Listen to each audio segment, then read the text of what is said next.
il est tout à fait possible d'intégrer dans les projets urbains d'aménagement la gestion intégrée des eaux pluviales. C'est un travail de communication, d'explication.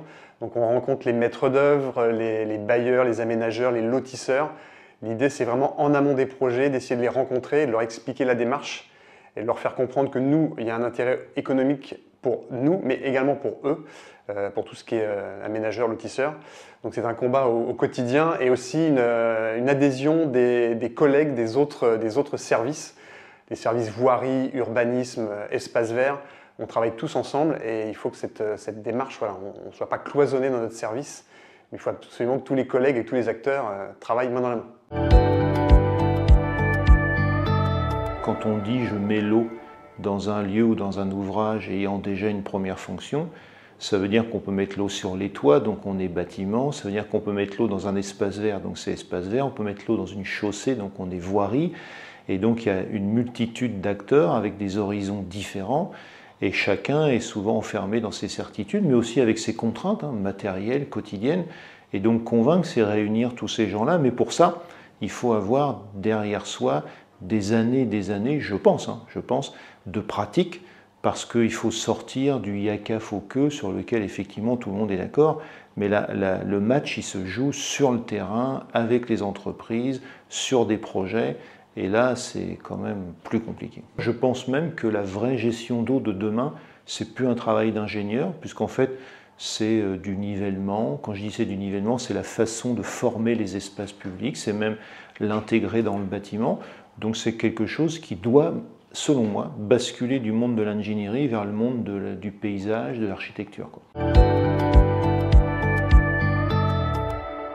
Moi j'ai la chance, mes collègues voilà, ont adhéré au principe. Ça a été plus difficile avec certains qui avaient leurs a priori, leur expérience professionnelle. Et c'est tout le défi qui est voilà, de créer du lien entre collègues. Et les collègues sont même contents et adhèrent à ce projet. Je prends l'exemple du service des espaces verts, par exemple. Les collègues me disaient tu vas mettre en place des nous, c'est bien, mais il va falloir qu'on les entretienne derrière. Eh bien, qu'est-ce qu'on a fait? On a fait une petite réunion et je leur ai dit les nous, comme vous allez les entretenir, bah, c'est vous qui allez les faire. Donc les collègues se sont imprégnés de ça et sur des gymnases, par exemple, on a déconnecté un gymnase et ce sont les collègues des espaces verts qui ont créé les nous et derrière ils vont les entretenir. Donc ça valorise leur travail et ils comprennent ce qu'ils font en fait. On a fait de l'acquisition foncière sur une grande parcelle de 2 hectares où on a voulu tamponner des eaux pluviales intenses qui inondaient toute une rue et en particulier un parking. On a fait de l'acquisition foncière dans le cadre de la compétence GEMAPI et on a fédéré tous les acteurs et alors on a fédéré le syndicat de rivière, on a fédéré la fédération des chasseurs, on a fédéré le service biodiversité, on a fédéré le service espace vert pour pouvoir créer une zone d'infiltration sur 2 hectares et en même temps on en a fait un verger, on a planté une 50aine d'arbres fruitiers, on a planté des haies avec le syndicat de rivière pour limiter l'érosion ruissellement.